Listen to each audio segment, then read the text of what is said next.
Welcome back to my channel অপনারা vlog. তোমরা সকলে কেমন আছো? আশা করি সকল বন্ধুরা ভালো আছো, সুস্থ আছো, আর আমরাও ভালো আছি।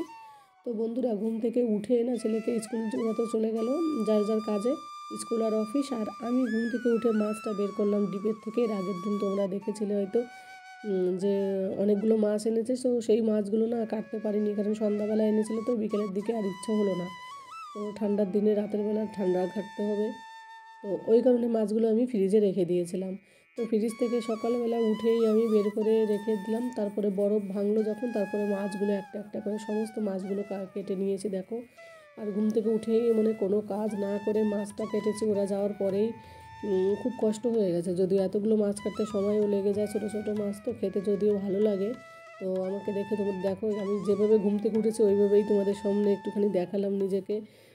তো তারপরে মাছগুলো হলুদ লবণ মাখিয়ে কিছু মাছ ফ্রিজে রেখে দেবো, আর কিছু মাছ রান্না করব। মাছ ফ্রাই হবে আজকে না, মাছের ঝোল টোল কোনো তরকারি এইসবের থেকে মাছ ভাজাটা বেশি ভালোবাসে আমার ছেলেটাও আর আমার হাজব্যান্ডও। তো ওই জন্য মাছগুলো, যেহেতু অনেকগুলো ছোটো মাছ আছে, তো ওই জন্য কিছু মাছ রেখে দেবো আর কিছু ভাজা করব। আর এইদিকে তোমাদের সঙ্গে কথা বলতে বলতে মাঝখানে অনেক কিছু কাজ করে নিলাম। তো ধনেপাতা কেটেও ধুয়ে রেখে দিয়েছি। আর এইদিকে দেখো বাবু মাঝখানে স্কুল থেকেও চলে এসছে। তো এসে দেখো কাগজ কেটে ঘরটাকে একদম ছড়িয়ে ছিটিয়ে যা খুশি করেছে। আর ওদিকে বেডটাকেও, আর ও বাড়িতে বাড়ি থাকলে না বাড়িতে থাকলে না বাড়িতে যখন থাকে আর কি, স্কুল থেকে এসেই দুষ্টুমি শুরু করে দেয়। আর বাচ্চারা তো একটু দুষ্টুমি করবে, আর আমি বারণ করছিলাম বাবু এভাবে কাগজ কেটো না। কাগজ কেটে একদম ঘরটাকে ছড়িয়ে ছিটিয়ে ফেলেছে। তারপর আমার একটু চা খাওয়ার ইচ্ছা জাগলো, যেহেতু এখন 12টা বেজে গেছে। শীতের দিনে চা খেতে একটু লেটই হয়ে যায়। আর আমি না খালি পেটে চা খাই না, খাবার না খেয়ে, খাবার খাবো তার আধা ঘন্টা 1 ঘন্টা পর আমি চা খাই। তোমরা তো জানো আমি চা প্রেমী, চা পাগল, যেটাই বলো, যে যাই বলো না কোনো, চা খুব ভালোবাসি। কারোর বাড়ি বেড়াতে গেলে সে খেতে না দিয়ে যদি আমাকে চা দেয় আমি বেশি খুশি হই। তো যাই হোক, চাটা বানিয়ে নিয়ে এখন এনজয় করবো চাটা। তারপরে খাবার দাবারগুলো বানাবো, দুপুরে কী কী রান্নাবান্না করবো সেগুলো। তো ইলিশ মাছের মতো যে টাইপের মাছটা না, ছোটো ছোটো বাচ্চা মাছ আর কি, কী মাছ বলে জানি না, ওই মাছটাকে ভাবছি ঝোল করবো ধনেপাতা দিয়ে। বেশি করে ধনেপাতা দেবো, আমার হাজব্যান্ড একটু বেশি ধনেপাতা দিলে ভালো লাগে। ওর বলে কি মাছের ঝোলে একটু অনেকটা ধনেপাতা দেবে, বেশ ভালো লাগবে। ওই কারণে ধনেপাতা অনেকদিন ধরে নিয়ে আসা হয়েছিল, তো ধনেপাতাগুলো নষ্ট হয়ে যাবে, ওই জন্য ভাবলাম তাহলে আজকেই সবগুলো একবারে রান্না করে নিই। তো তার জন্য আর এদিকে দেখো ভাত তুলে দিয়েছি, চাটা তুলে ইয়ে করার পর শুধু শুধু বসে থাকবো, টাইমও হয়ে গেছে, 12টা বেজে গেছে, ওর পাপা চলে আসবে 1:30টার মধ্যে খেতে। তো তার জন্য ভাত তুলে দিয়েছি। আর রান্না করতে তো বেশি সময় লাগবে না, শুধু মাছ ভাজা, বেগুন ভাজা আর মাছের ঝোল এইসবই করব। আর আমার ছেলেটা না বেগুন ভাজা হলে আর কিছু লাগে না। আর হাজব্যান্ডের জন্য ছোট্ট একটা পেঁয়াজ ভাজা করব, মাছ ভাজার সঙ্গে কাঁচা লঙ্কা চিড়ে দিয়ে তারপরে পেঁয়াজ ভাজা করলে না খেতে খুব ভালো লাগে, পেঁয়াজ ভাজা দিয়ে মাছ ভাজা দিয়ে। তো যাই হোক, তারপর চাটা কথা বলতে বলতে চাটা আমি খেয়ে নিয়েছি। তারপরে দেখো বন্ধুরা, এই মাছগুলো আমি ফ্রাই করব এখন। আর এই মাছটা না অনেকটা, তো এই মাছগুলো কিছু রেখে দিয়েছি, আর এই মাছটা দিয়েই আমি ঝোল করব। আর যেহেতু ঝোলটা একটু ঝাল ঝাল করে করব, তো ছেলেটা ঝালের তরকারিটা আর খাবে না, ওই কারণে ভাবছি তাহলে ছেলেটাকে এই মাছ ফ্রাইগুলো দিয়ে দেবো। কারণ ওর চান করাও হয়ে গেছে মাঝখানে, কারণ ফ্রাই মাছ ও খেতে গরম গরম খেতে খুব ভালোবাসে।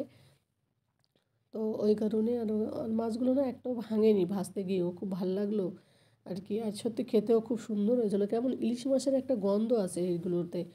তো যাই হোক, দেখো মাছটা অনেকটা ফ্রাই হয়ে গেছে। এখন এটা বাবু আবার ওই ঘরে ড্রয়িং করছে। তো ওকে বললাম বাবু মাছ ভাজা খাবি? ও বলছে হ্যাঁ মাম্মা খাবো। আর মাছের গন্ধ শুনলেও বুঝতে পারে, বলে মাম্মা আজকে কী রান্না করছো না, ঘরে এসেই বলবে। তো যাই হোক আর কি, বাচ্চা ওর জন্যই তো সব কিছু। আর এই মাছটা আনতে আমার হাজব্যান্ডও কী বলবো কত দূরে যায় অফিস থেকে, এই বলবো 10 কিলোমিটার দূরে যায়, সেখানে গিয়ে এই মাছটা পায়, এই ছোটো মাছগুলো। তো যেখান থেকে পায় সেখান থেকেই নিয়ে আসে যখনই পায়। ওর ওর ছেলে যেহেতু খেতে খুব পছন্দ করে, এই কারণে। তো যাই হোক, দেখো কতগুলো। আর মাছ ভাজাটা আজকে আমি রান্নাটা লোহার কড়াইতেই করছি পুরোটাই, কারণ পুড়ে যাবে না, ধুতে এতটা কষ্ট হবে না। ওই কারণে ভাবলাম তাহলে অল্প অল্প রান্না বান্না ভাজাভুজি তো লোহার কড়াইতে করি। লোহার কড়াইটা একটু ছোটো, একটু অসুবিধা হয়, তেল টেল ছিটে জলদি বাইরে চলে আসে। আর এই কড়াইটা নেওয়া হয়েছিল শুধুমাত্র লুচি পুরি এইগুলো বানানোর জন্য। তো তার জন্য কিন্তু আমি এখন মাঝে মাঝে এইসব ফ্রাইও কাজেও লাগিয়ে দিই। আমি ভাবি দূর একসঙ্গে একটু স্লো করে গ্যাস করলে গ্যাস তেলটা আর বাইরে ছিটিয়ে পড়ে না, জানো তো।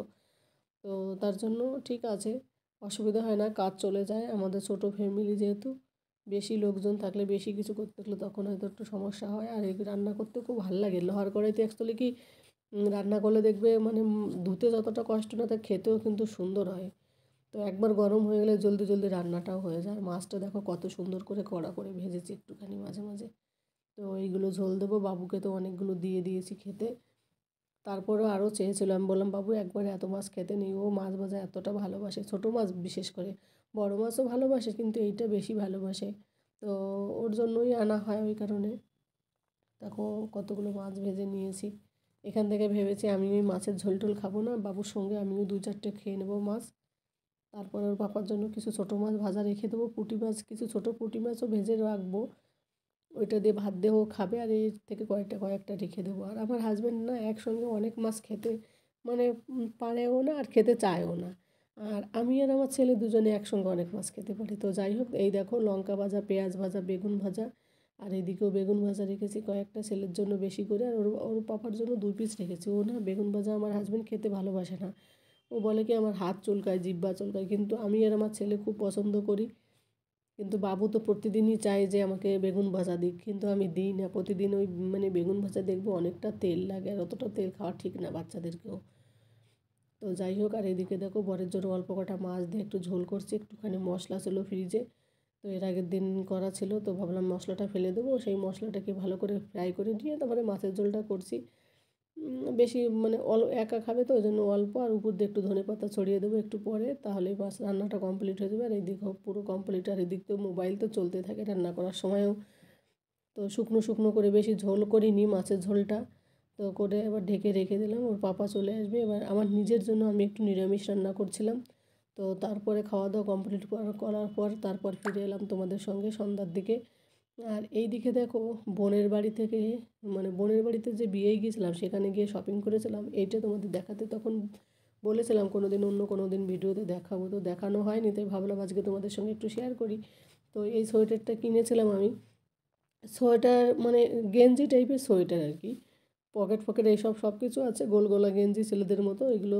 তো এগুলো মেয়েদেরই, সামনে খুব সুন্দর একটা ডিজাইন করা ছিল, ভালো লাগছিলো। আর আমার হাজব্যান্ডটাই এই সোয়েটারটা কিনেছে।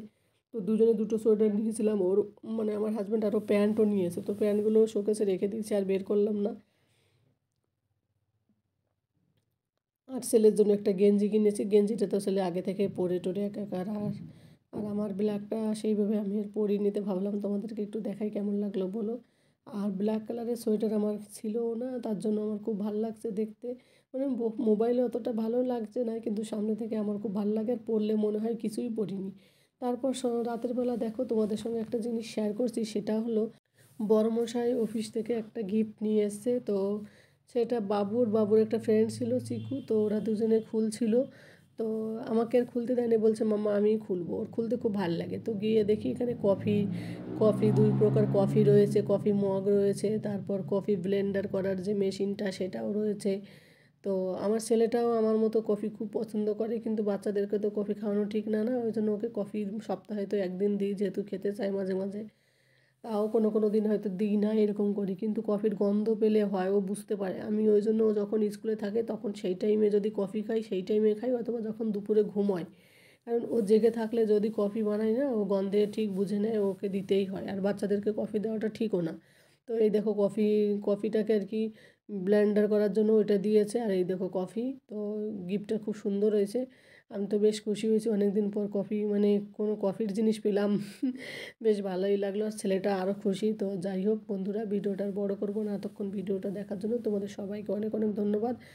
আর নতুন বন্ধুরা, প্রতিদিন যে কথাটা বলি, নতুন বন্ধুরা যদি ভিডিওটি ভালো লাগে তাহলে আমার চ্যানেলটিকে সাবস্ক্রাইব করে দিয়ে আমার পাশে থেকে যেও, আর পাশে থাকা বেল আইকনটি প্রেস করে দিও, তাহলে আমি যে ভিডিওগুলো দেবো সেগুলো সবার আগে তোমাদের কাছে পৌঁছে যাবে। আর তোমরা সকলে যে যেখান থেকে ভিডিওটি দেখছো সকলে ভালো থাকো, সুস্থ থাকো, সাবধানে থাকো। আর ভিডিওটা কেমন লাগলো অবশ্যই কমেন্ট করে জানিও, বিশেষ করে আমাদের এই কফি গিফটটা কেমন, কফির কাপ, কফি, এই গিফটটা কেমন লাগলো, এই গিফটের কথা অবশ্যই কমেন্ট করে জানিও তোমরা। আর লাস্টে আমি তোমাদের সঙ্গে আমি লাস্টে ডিনার করছি, সেটা ছিল হচ্ছে ওটস। তো ওটস খেয়ে ভিডিওটা এখানে শেষ করছি। আমার ওটস খেতে খুবই ভালো লাগে, তোমরা তো জানো রাতের বেলা ম্যাক্সিমাম আমি ওটস খাই আর কি। তো যাই হোক, পরবর্তী ভিডিওতে দেখা হবে। টাটা, গুড নাইট, সবাই ভালো থাকো, বাই।